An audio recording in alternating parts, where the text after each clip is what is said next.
Hello बच्चों, क्या हाल है भाई? 11th class. तो अपन ने प्रीवियस क्लास में क्या पढ़ा था, कुछ याद है? क्या पढ़ा था अपन ने? Conformation isomer. कन्फॉर्मेशनल आइसोमर क्या होते हैं? जब हम सोहॉर्स प्रोजेक्शन में कंपाउंड्स में मॉलिक्यूल्स जो जुड़े होते हैं वैलेंसी के साथ, उन्हें रोटेट करते हैं, तो उन रोटेशन से जो आइसोमर्स हम बनते हैं उनमें रिलेशन क्या होता है? कन्फॉर्मर का होता है। उन्हीं कन्फॉर्मर्स के बारे में हम और आगे पढ़ने वाले हैं with the help of Newman projection.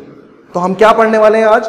Newman projection के डिफरेंट फॉर्म। तो लिख सकते हैं यहां पर different form of Newman projection. देखिए क्या पढ़ने वाले हैं हम यहां पर? Different form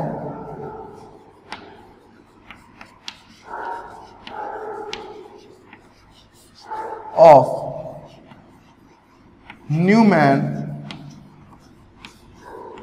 projection. क्या मतलब है?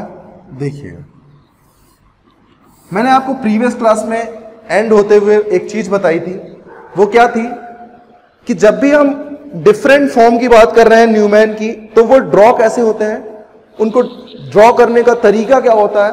तो बहुत इजी तरीका है ड्रॉ करने का। मैंने आपको न्यूमैन बनाना सिखाया था। अब मैं न्यूमैन को एक स्टिक के सहारे पे घुमाऊंगा, 60 डिग्री घुमाऊंगा, फिर 120 घुमाऊंगा, फिर 180 घुमाऊंगा, फिर 240 घुमाऊंगा, फिर 360 घुमाऊंगा। मैं ऐसे पकड़ के इसको घुमाता रहूंगा। घुमाने से जो आइसोमर्स बनेंगे उनकी डिफरेंट स्टेबिलिटी के डिपेंडेंसी पे उन्हें अलग अलग नाम दिया गया है। उन्हें अलग अलग क्या दिया गया है? नाम दिया गया है। और उन नाम्स को मैं यहां लिखता हूं, देखिएगा वो नाम क्या है। पहले फॉर्म की हम बात करें तो पहला फॉर्म है एक्लिप्स फॉर्म। किसकी बात कर रहा हूं? एक्लिप्स फॉर्म की बात कर रहा हूं। दूसरे फॉर्म की अगर हम बात करें तो वो क्या है? दूसरा फॉर्म आता है बच्चों गॉज।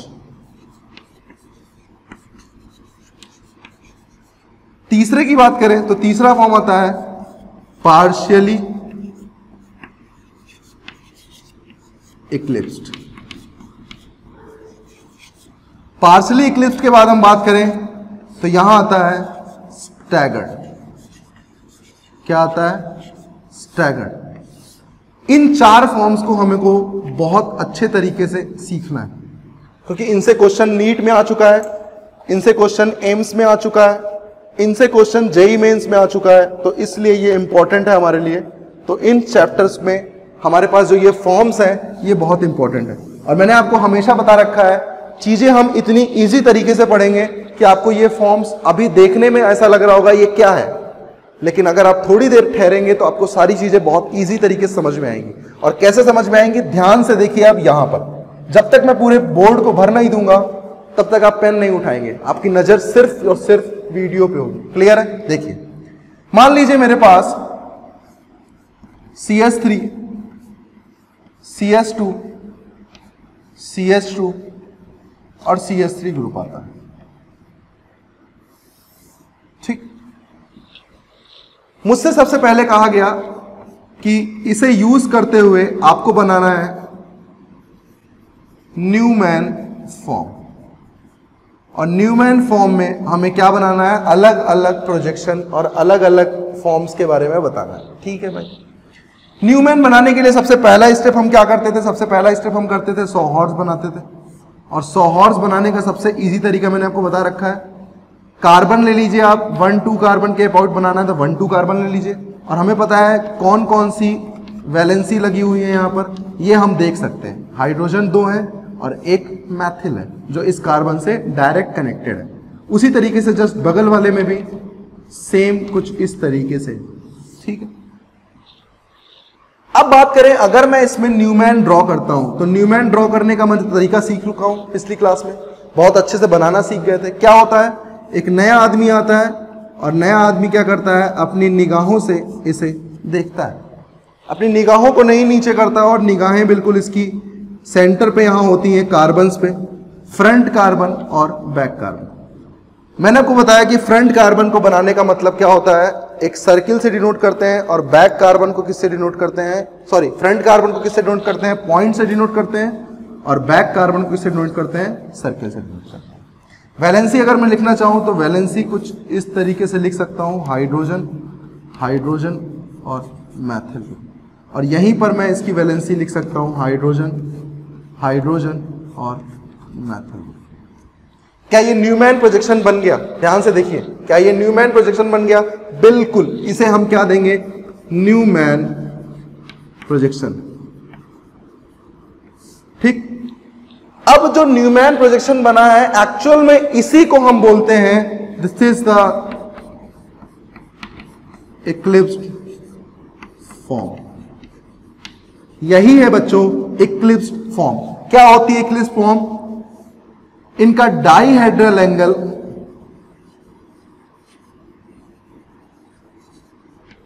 हमेशा क्या होता है? 0 डिग्री होता है। ध्यान से देखिए, डाइहेड्रल एंगल का मतलब क्या हुआ? दो ऐसे प्लेन जिनके बीच एंगल क्या हो? 0 डिग्री हो, दोनों एक दूसरे के पैरेलल ही है। ध्यान देखिए, हाइड्रोजन के पीछे हाइड्रोजन है, इस हाइड्रोजन के पीछे ये हाइड्रोजन है, इस मैथिल के पीछे ये मैथिल है, जस्ट आगे पीछे, जस्ट एक दूसरे के पीछे। तो इस फॉर्म को हम नाम देते हैं बच्चों इक्लिप्स्ड फॉर्म। क्या नाम देते हैं इसे? इक्लिप्स्ड फॉर्म नाम देते हैं।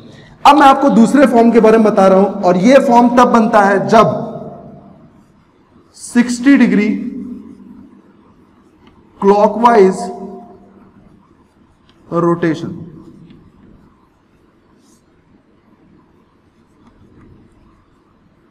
ठीक, 60 डिग्री क्लॉकवाइज रोटेशन की बात करें तो 60 डिग्री क्लॉकवाइज का मतलब क्या हुआ? इसे मैं कर रहा हूं बैक कार्बन को। किसको? बैक कार्बन को। आप किसी को भी कर सकते हो, कोई दिक्कत नहीं है। बैक कार्बन को अगर 60 डिग्री रोटेट करूंगा तो ऑब्वियस ही बात है, ये एंगल कितना है? 120। 60 का मतलब क्या हुआ? कुछ यहां, इस बैक कार्बन की वैलेंसी को यहां और इस बैक कार्बन की वैलेंसी को यहां। क्या किया मैंने? ध्यान से देखिए, न्यूमैन बनाया था। न्यूमैन बनाने के बाद जब मुझे अगला फॉर्म बनाना है तो उसके लिए मुझे क्या करना पड़ेगा? 60 डिग्री क्लॉकवाइज रोटेट कराना होगा। क्या कराना होगा? 60 degree clockwise rotate. Clockwise rotate करने के बाद देखिए बनेगा क्या? क्या फ्रंट कार्बन में कोई चेंज हुआ है? नहीं, फ्रंट कार्बन में कोई चेंज नहीं हुआ है। तो जो चीजें जैसी लिखी हैं वैसी ही लिखी रहने दो। बैक कार्बन में क्या हुआ है? ये हाइड्रोजन 60 डिग्री यहां आ गया है, ये मैथिल 60 डिग्री यहां चला गया, और ये हाइड्रोजन 60 डिग्री यहां चला गया। क्या मैं कह सकता हूं कि बैक कार्बन में हाइड्रोजन यहां आ गया, हाइड्रोजन यहां आ गया और मैथिल ग्रुप यहां आ गया? क्या मैं कह सकता हूं कुछ इस तरीके से फिगर होगा? अब जो फिगर मेरे सामने आया है, इस फिगर को नाम देते हैं बच्चों gauche form. This is gauche form. Gauche form इसका नाम होता है। गॉच फॉर्म का जो डाइहेड्रल एंगल है, क्या आप बता सकते हो अब डाइहेड्रल एंगल कितना हो गया?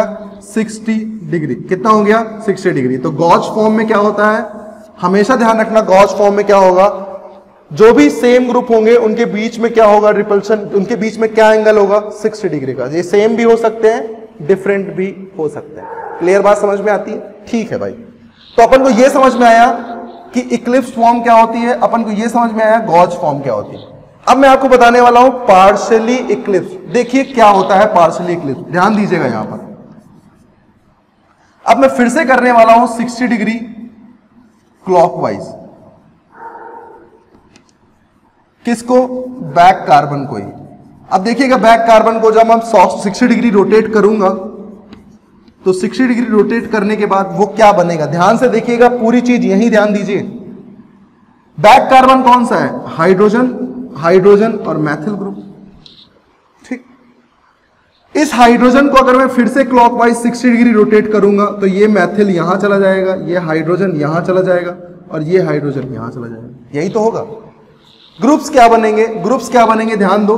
तो मेरे पास जो ग्रुप बन के आएगा वो क्या बन के आएगा? फ्रंट कार्बन के जो ग्रुप लगे हैं वो मैंने एज इट इज लगा दिए। बैक कार्बन पे ध्यान दो, मैथिल ग्रुप इस हाइड्रोजन के पीछे आ जाएगा, हाइड्रोजन यहां आ जाएगा और ये हाइड्रोजन यहां आ जाएगा। यही तो हुआ। क्या अब फिर से इक्लिप्स बन गया है? क्या फिर से डाइहेड्रल एंगल कितना हो गया है? 0 डिग्री हो गया। क्या फिर से इक्लिप्स बन गया है? लेकिन बच्चों अब इसे नाम देते हैं हम पार्शियली इक्लिप्स्ड का क्या नाम देते हैं इसको हम? Partially eclipsed. ऐसा क्यों करते हैं? पार्शियली इक्लिप्स क्यों करते हैं? क्योंकि यहां एग्जैक्टली सेम ग्रुप आगे पीछे है, इसलिए इसको नाम हम कभी कभी देते हैं फुल्ली इक्लिप्स्ड। क्या बोलते हैं? फुल्ली इक्लिप्स्ड भी इसे नाम हम देते हैं। उसे क्या बोलते हैं? Partially eclipsed. अब एक फॉर्म और बची है, वो भी सीख लेते हैं। वो क्या है? स्टैगर्ड। क्या करना है? फिर से 60 डिग्री क्या करना है? बैक कार्बन को रिवाइज करना है 60 डिग्री क्लॉकवाइज रोटेट कराना है। किसको? Back carbon. अब देखिएगा बैक कार्बन को जब हम 60 डिग्री रोटेट कराएंगे तो क्या होगा? इस बैक कार्बन को 60 डिग्री रोटेट कराया क्लॉकवाइज तो फिर से यहां आएगा, ये मैथिल यहां चला जाएगा और ये हाइड्रोजन यहां चला जाएगा। क्या आप सबको दिख रहा है कि जो फिगर बनने वाला है वो कुछ इस तरीके से बनने वाला है? फ्रंट कार्बन में कोई दिक्कत नहीं होगी, जैसे बना है वैसे ही बना रहेगा। लेकिन जो बैक कार्बन बन के आया वो क्या बन के आया? ये मैथिल ग्रुप यहां चला गया है, ये हाइड्रोजन ग्रुप यहां आ गया है और ये हाइड्रोजन ग्रुप यहां आ गया। क्या आप सबको दिख रहा है? क्या आपको ये सारी फॉर्म्स नजर आ रही हैं? क्या ये बहुत इजी है? आपको अगर पहले फॉर्म को बनाना आ गया with the help of sawhorse projection तो आपको करना क्या है? बैक कार्बन को एक बच्चों की तरह घुमाते रहना है। आप 60 डिग्री घुमाओगे क्या बनेगा? गॉच फॉर्म। फिर से 60 डिग्री घुमाओगे क्या बनेगा? Partially Eclipse. और फिर से 60 डिग्री घुमाओगे तो फिर से 60 डिग्री घुमाने पर हमारे पास बनेगा फुल्ली। यहां पर ये जो फॉर्म बना इसे नाम हम देते हैं स्टैगर्ड फॉर्म। क्या नाम देते हैं बच्चों? इसे हम स्टैगर्ड फॉर्म। ठीक, तो आपने सारी फॉर्म्स पढ़ ली। अब मैं इनके सामने कुछ डिस्कस करने वाला हूं, देखिएगा। मैंने आपको बताया कि जब हम सोहॉर्स ड्रॉ कर रहे थे तो हमने हाइड्रोजन हाइड्रोजन मैथिल और हाइड्रोजन हाइड्रोजन मैथिल को यहीं क्यों रखा? मैं इसे मूव भी करा सकता था, घुमा भी सकता था, बिल्कुल घुमा सकता था। और घुमाने के बाद जो आइसोमर बने वो यही तो बने। इन्हें मैं कर क्या रहा हूं? इन्हें मैं घुमा ही तो रहा हूं। और घुमाने के बाद जो आइसोमर बन रहे हैं इन्हें ही मैं क्या बोलूंगा? इन्हें ही मैं बोलता हूं कन्फॉर्मेशनल आइसोमर। इन्हें मैं क्या बोलूंगा? Conformational isomer. क्यों बच्चों? अगर मैं आपसे पूछूं कि मेरे पास गॉच फॉर्म है और मेरे पास पार्शियली इक्लिप्स फॉर्म है, इन दोनों में रिलेशन क्या होगा सेम कंपाउंड का? तो आप क्या बोलोगे? Conformational isomer. मैंने बोला इक्लिप्स फॉर्म और स्टैगर्ड फॉर्म में क्या रिलेशन है? Conformational isomer. मैंने कहा पार्शियली इक्लिप्स और स्टैगर्ड में क्या है? कन्फॉर्मेशनल। इसी का दूसरा नाम क्या है? रोटामर। क्या हुआ? कुछ चेंज थोड़ी ना हुआ। कोई स्ट्रक्चर चेंज हुआ क्या? नहीं। क्या कोई मॉलिक्यूलर फॉर्म में चेंज हुआ क्या? नहीं। सिर्फ चेंज क्या हुआ? एंगल रोटेट कराने पर जो ओरिएंटेशन हुआ वो चेंज हुआ। इसका मतलब 3 डिग्री में जब हम चीजों को देखते हैं तो उनका 3D स्पेस में कोई ओरिएंटेशन अलग अलग होता है। अलग अलग होने की वजह से इनमें रिपल्शन कहीं ज्यादा और कहीं कम होता है। कहीं ज्यादा और कहीं कम होने से इनकी स्टेबिलिटी ऑर्डर क्या होती है? डिफरेंट होती है। अब डिफरेंट स्टेबिलिटी ऑर्डर है तो डिफरेंट पोटेंशियल एनर्जी होगी। ऑब्वियस ही बात है, क्योंकि स्टेबिलिटी ही पोटेंशियल एनर्जी पे क्या करती है? डिपेंड करती है। इनवर्सली प्रोपोर्शनल का साइन होता है, हमें पता है। ठीक है भाई, तो अपन ने यह सीखा कि कैसे हम अलग अलग फॉर्म्स को देख रहे हैं। अब हमें यह सीखना है कि कैसे हम इनकी स्टेबिलिटी के बारे में बता पाते हैं। देखिएगा चला, अगर मेरे पास ये मैथिल मैथिल ग्रुप जस्ट आमने सामने लगे हैं तो क्या इनमें रिपल्शन ज्यादा होगा?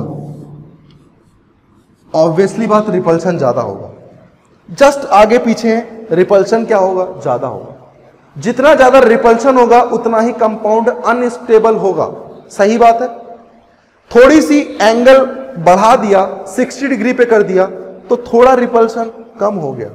पहले जस्ट आगे पीछे थे तो रिपल्शन कर रहे थे और इस रिपल्शन से क्या हो रहा था? स्ट्रेन, जिसे नाम देते हैं वॉन्डर वॉल स्ट्रेन। क्या नाम देते हैं? Van der Waals strain. रिपल्शन कैसा होता है? वॉन्डर वॉल रिपल्शन की वजह से यहां पर स्टेबिलिटी क्या हो जाती है? बहुत कम हो जाती है।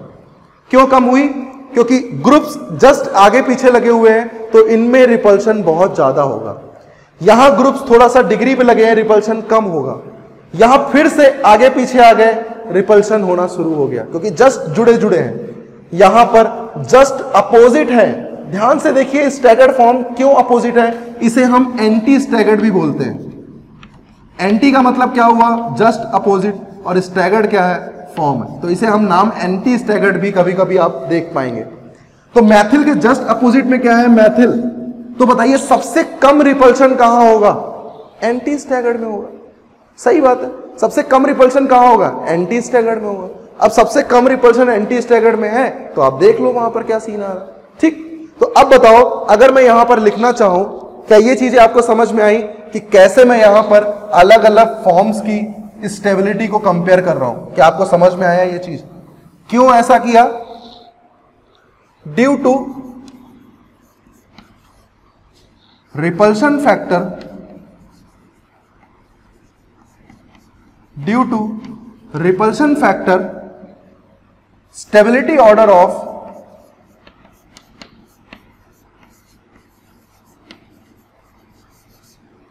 Newman projection form. जो ऑर्डर आता है वो बच्चों क्या आता है, जरा देख के बताओ। सबसे कम रिपल्शन कहां हो रहा है, स्टैगर्ड में। क्यों? क्योंकि ग्रुप्स क्या है, जस्ट अपोजिट लगे हैं, जितना दूर लगे होंगे उतना ही रिपल्शन कम होगा, और जितना रिपल्शन कम होगा, जितनी लड़ाई कम होगी, उतनी ही स्टेबिलिटी इंक्रीज कर जाएगी। क्लियर बात समझ में आती है? तो सबसे पहले आता है स्टेबिलिटी में स्टैगर्ड फॉर्म, सबसे पहले आता है स्टैगर्ड फॉर्म, देन आता है, बताओ कौन आएगा, जल्दी बताओ, गॉच फॉर्म। क्यों? क्योंकि गॉच फॉर्म में क्या होता है, 60 डिग्री एंगल होता है, जिससे रिपल्शन क्या होगा, कम होगा। लेकिन इक्लिप्स और पार्शियली इक्लिप्स पे कैसे देखोगे? क्या फुल्ली इक्लिप्स में सेम ग्रुप है तो रिपल्शन ज्यादा होगा, पार्शियली इक्लिप्स में सेम ग्रुप नहीं है तो रिपल्शन कम होगा। अब मैथिल और हाइड्रोजन कम रिपल्शन करेंगे और मैथिल और मैथिल ज्यादा रिपल्शन करेंगे, जिसकी वजह से पार्शियली इक्लिप्स फुल्ली इक्लिप्स से ज्यादा स्टेबल होता है। क्लियर बात समझ में आती है? तो यहां लिख सकते हो गॉच के बाद क्या आएगा, पार्शियली इक्लिप्स,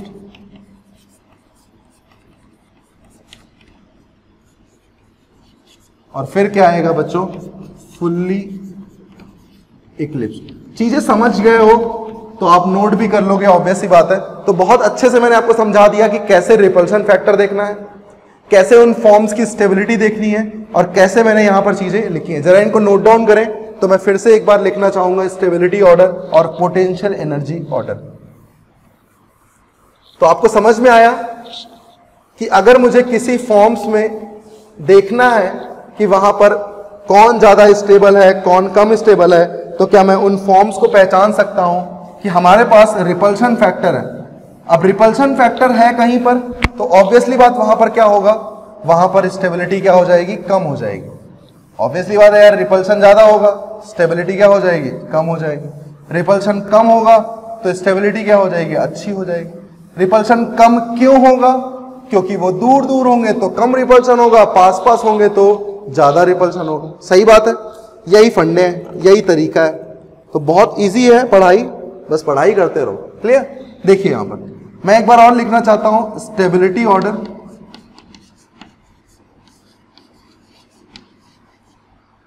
क्या होता है यहां पर stability order, staggered, then gauche, then partially eclipsed. PE का मतलब क्या हुआ, partially eclipsed and fully eclipsed. समझ में आती है बातें? अगर यहीं पर मैं आपसे बोलूं पोटेंशियल एनर्जी, किसकी बात करने वाला हूं, पोटेंशियल एनर्जी। पोटेंशियल एनर्जी की बात करो तो पोटेंशियल एनर्जी और स्टेबिलिटी में क्या ऑर्डर होता है, ध्यान दीजिए, हमेशा ध्यान रखिएगा। स्टेबिलिटी और एनर्जी हमेशा एक दूसरे के इनवर्सली प्रोपोर्शनल होते हैं। क्या बताया मैंने, हमेशा एक दूसरे के क्या होते हैं, इनवर्सली प्रोपोर्शनल होते हैं। तो पोटेंशियल एनर्जी किसकी ज्यादा होगी, फुल्ली इक्लिप्स्ड की, then partially eclipsed, then gauche form, then staggered form. समझ में आता है? किसकी ज्यादा होगी stability? Staggered, gauche, partially eclipsed और इक्लिप्स्ड। पोटेंशियल एनर्जी में क्या होगा? Just reverse. चलो ठीक है, जरा एक बार हम पोटेंशियल एनर्जी कर्व की बात कर लेते हैं। Potential energy curve, potential energy curve एक बार जेई में पूछा था, तो इसीलिए मैं आपको ये बता रहा हूं। जेई में पूछा हुआ क्वेश्चन है पोटेंशियल एनर्जी का, और बहुत इजी है। देखिएगा कैसे। देखिए, अगर मैं आपको बोलूं कि मेरे पास मान लीजिए यहां पर एंगल दिया हुआ है, यहां पोटेंशियल एनर्जी कर्व है, ठीक। देखिएगा, मान लीजिए यहां पर एंगल है 60 डिग्री, 0 डिग्री है, तो ऑब्वियसली यहां पर क्या होगा हमें पता है, 60 डिग्री है, देन अदर 60 डिग्री है, देन अदर 60 डिग्री है, एंड देन फिर से अदर 60 डिग्री है, देन फिर से अलग 60 डिग्री, 340, सॉरी यहां पर आएगा 300 और यहां आएगा 360, ठीक। चलो ठीक है भाई। अच्छा, यहां पर क्या क्या होंगे जरा ध्यान से देखो तो। यहां होगा इक्लिप्स्ड,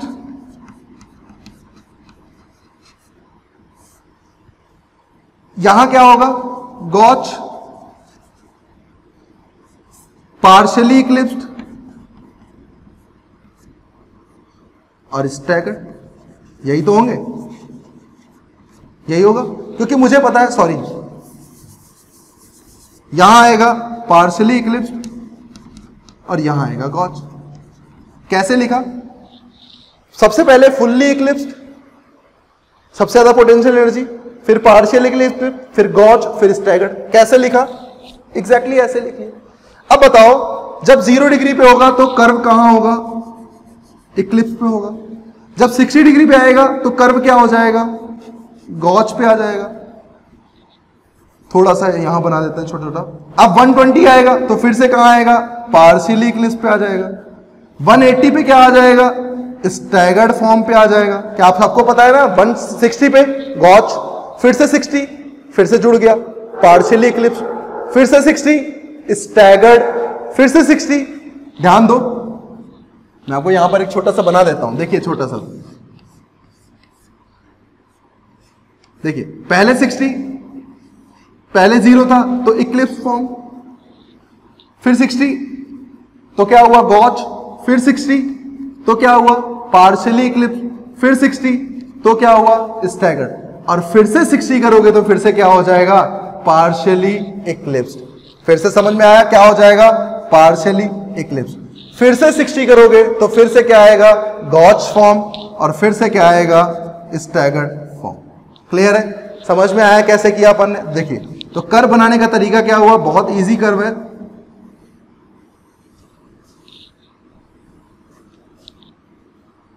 यहां पे ये कर्व, ये हमारे पास पोटेंशियल एनर्जी कर्व यहां पर बन जाता है। क्लियर बात समझ में आ गई? कैसे कैसे यहां पर मैंने पॉइंट बनाए हैं, आपको समझ में आने चाहिए। क्लियर है? तो आपको पॉइंट सारे समझ में आ रहे होंगे। आपको यहां पर पोटेंशियल एनर्जी बनाना मैंने कैसे सिखाया, बहुत इजी है, बहुत इजी है। आपको चीजें पता है कैसे बनाते हैं, तो आप इजीली यहां पर ड्रॉ कर सकते हैं। किसको? पोटेंशियल एनर्जी के कर्व को। कभी पूछा जाए तो आप चेक कर सकते हो कि 60 डिग्री पे क्या था? गॉच फॉर्म था। 120 पे क्या था? पार्शियल इक्लिप्स था। तो ये सारी चीजें चेक करके भी आप ऑप्शन को करेक्ट कर सकते हो। तो आपको ये कर्व आपको पता होना चाहिए कि हम कैसे बनाते हैं। इन चीजों को कैसे मैंने फिक्स किया, ये आपको पता होना चाहिए। स्टेबिलिटी ऑर्डर कैसे फिक्स किया, ये आपको पता होना चाहिए। सारी चीजें आपको यहां पर पता चल गई, बहुत अच्छे से अपन सीख लिए यहां पर।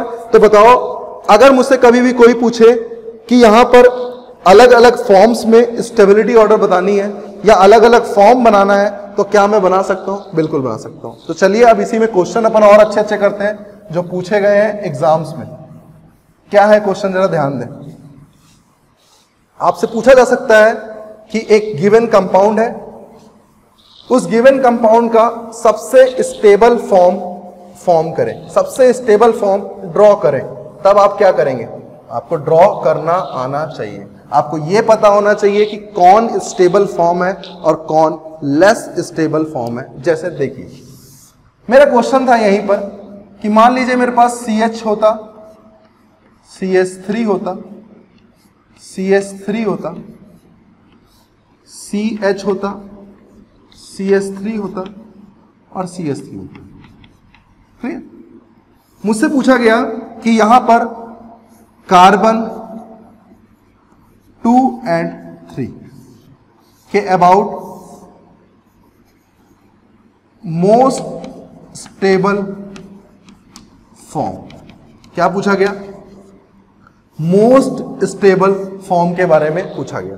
सबसे स्टेबल फॉर्म मुझे बनानी है, और सबसे स्टेबल फॉर्म किसकी मुझे बनानी है? इस कंपाउंड की। तो मैंने मान लिया ये 1 है, ये 2 है, कार्बन 2 को मैंने 1 मान लिया, कार्बन 3 को 1 मान लिया। ठीक। अब मुझे पता है कि अगर मुझे न्यूमैन बनाना है तो न्यूमैन में कैसे भी बना सकता हूं। क्या अब आप डायरेक्ट बना सकते हैं? फ्रंट कार्बन की वैलेंसी 3 क्या क्या होंगी? H कार्बन कार्बन, तो H कार्बन कार्बन, कहीं भी आप बनाओ कोई दिक्कत नहीं है।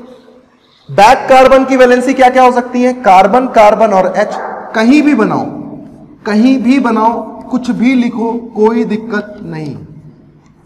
अगर मैं इस फॉर्म की बात करूं तो ये फॉर्म कौन सा फॉर्म है? क्या मुझे आप नाम बता सकते हैं?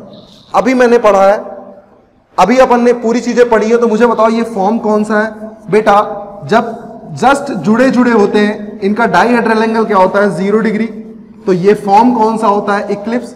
अब इक्लिप्स में आते हैं दो, एक आता है फुल्ली इक्लिप्स, एक आता है पार्शियली इक्लिप्स। तो बताओ ये क्या है? ये है फुल्ली इक्लिप्स्ड। ठीक है भाई, समझ में आता है। मैंने कहा यार ये तो स्टेबल नहीं है। स्टेबल बनने के लिए मेरे दिमाग में क्या आया? मेरे दिमाग में आया कि अगर मुझे स्टेबल फॉर्म बनानी है तो मुझे चीजों को बहुत दूर दूर रखना होगा। और सबसे दूर हम कब रख सकते हैं? जब एक दूसरे के अपोजिट रखते हैं। सबसे ज्यादा डिस्टेंस कब होगी? जब एक दूसरे के ग्रुप कहां हो? अपोजिट हो। और उस फॉर्म को हम क्या नाम देते हैं? उस फॉर्म को हम नाम देते हैं स्टैगर्ड फॉर्म। क्या नाम देते हैं? Staggered form. तो सोचिए जब हम यहां पर अपोजिट रखेंगे तो इस मैथिल के अपोजिट में ये मैथिल होना चाहिए, इस मैथिल के अपोजिट में ये मैथिल होना चाहिए, और हाइड्रोजन के अपोजिट में क्या होना चाहिए? हाइड्रोजन होना चाहिए। तो सोचो अगर मैं फ्रंट कार्बन बना लूं तो बैक कार्बन में मुझे करना क्या है? जस्ट वैलेंसीज को उनके अपोजिट में रख देना है। इस अपोजिट के में ये मैथिल रख दिया, इस मैथिल के अपोजिट में ये मैथिल रख दिया, और इस हाइड्रोजन के अपोजिट में क्या रख दिया? ये रख दिया। तो this is anti staggered form. ये कौन सी फॉर्म होती है? Anti staggered form. क्लियर बात समझ में आती है? अगर मुझसे पूछा जाता मोस्ट स्टेबल, तो मोस्ट स्टेबल फॉर्म कौन सी होती?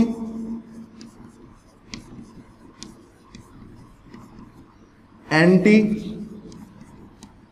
स्टैगर्ड। मोस्ट स्टेबल फॉर्म कौन सी होती? Anti staggered form. अगर मैं पूछूं लेस स्टेबल कौन सी होती, तो हम क्या बोलते? Fully eclipsed.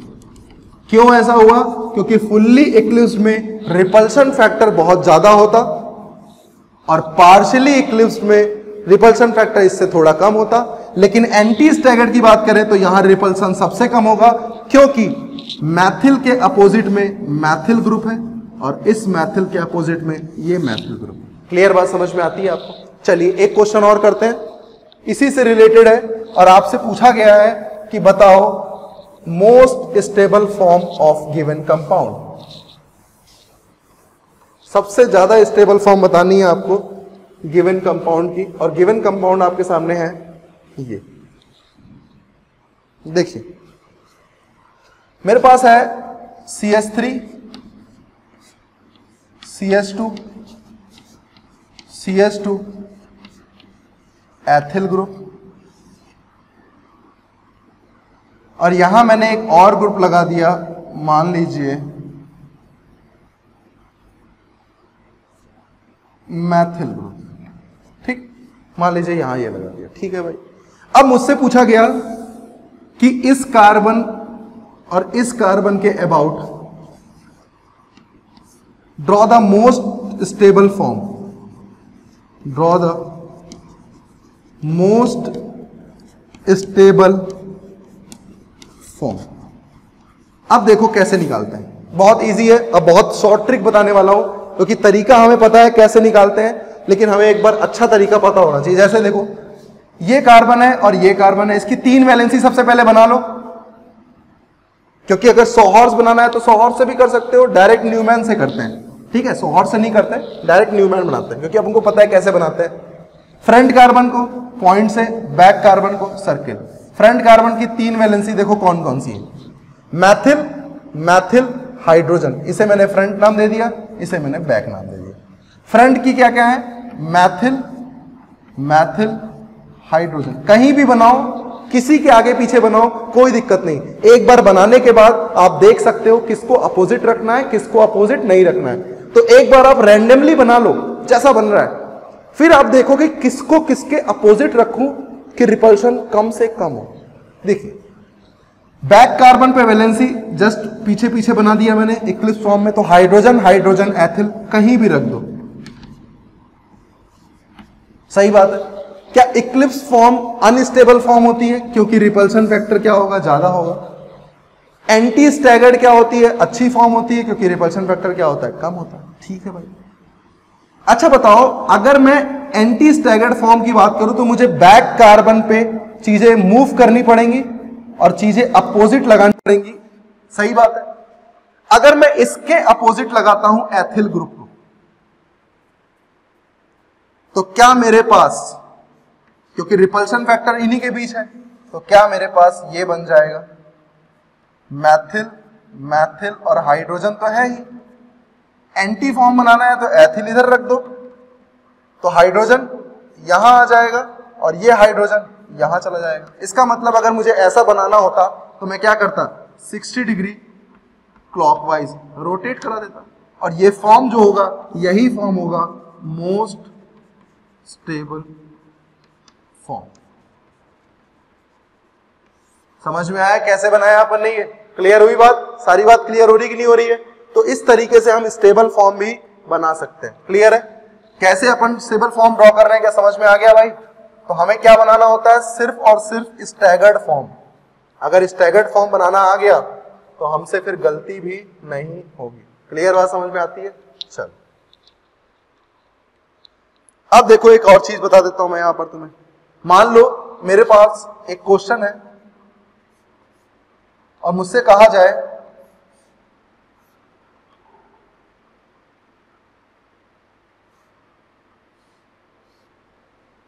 यहां पर स्टेबल फॉर्म बनाओ, सबसे स्टेबल फॉर्म बनानी है, और आपको कुछ नहीं बताया है कि किस कार्बन के अबाउट लेना है, और बताया गया है कि draw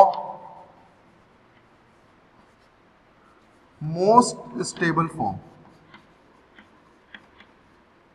draw most stable form. सबसे पहली चीज बताओ, अगर मैं मोस्ट स्टेबल चाहता हूं तो मैं ऐसा कुछ चाहूंगा कि छोटे छोटे ग्रुप हो, जैसे मैथिल एथिल हो गया, मैथिल एथिल हो गया। अगर मान लो मुझे ये कार्बन लेता तो इससे तो मैथिल आता ही आता, और इससे बड़ा सा ग्रुप आ जाता और बहुत ज्यादा रिपल्शन होता। तो हमें बड़ा ग्रुप ना लेकर ऐसे ग्रुप सिलेक्ट करने होते हैं जिनके पास छोटे छोटे ग्रुप हो। तो क्या मैं इस कार्बन के अबाउट बना सकता हूं 1,2 कार्बन के अबाउट, और 1,2 कार्बन के अबाउट बनाऊंगा तो देखो क्या है, कार्बन कार्बन, क्या क्या लगा हुआ है, मैथिल एथिल हाइड्रोजन, और क्या लगा है, हाइड्रोजन मैथिल और एथिल। क्या यही लगा हुआ है? क्या मुझे इसी का मोस्ट स्टेबल फॉर्म बनाना है? तो मोस्ट स्टेबल फॉर्म कौन सा होता है न्यूमैन में? तो मुझे न्यूमैन फॉर्म बनाना आना चाहिए। न्यूमैन फॉर्म बनाना बहुत इजी है। कैसे बनाया? फ्रंट कार्बन पे कौन सी वैलेंसी है, जो वैलेंसी है उसको रख दो, जैसे रखना चाहते हो वैसे रखो, कोई दिक्कत नहीं है। बैक कार्बन पे वैलेंसी क्या है, उसको उसके पीछे पीछे रख दो, कहीं भी रखो कोई दिक्कत नहीं है। एथिल एच मैथिल मैंने कहीं भी रख दिया, एथिल एच मैथिल और एथिल, मान लो ऐसे रख दिया, ठीक, कुछ भी रख दो। मुझे बताओ ये कौन सा फॉर्म बन गया? This is called fully eclipsed form. अगर मुझे मोस्ट स्टेबल चाहिए तो क्या मुझे स्टैगर्ड फॉर्म चाहिए होगा? और स्टैगर्ड फॉर्म का मतलब क्या होता है? जस्ट चीजें क्या हो, अपोजिट में लगी हो। मैथिल के अपोजिट में मैथिल, एथिल के अपोजिट में एथिल और हाइड्रोजन के अपोजिट में हाइड्रोजन। तो जैसे ही मैं मोस्ट स्टेबल फॉर्म ड्रॉ करूंगा, वो उस फॉर्म का नाम क्या होगा, which is called anti staggered form.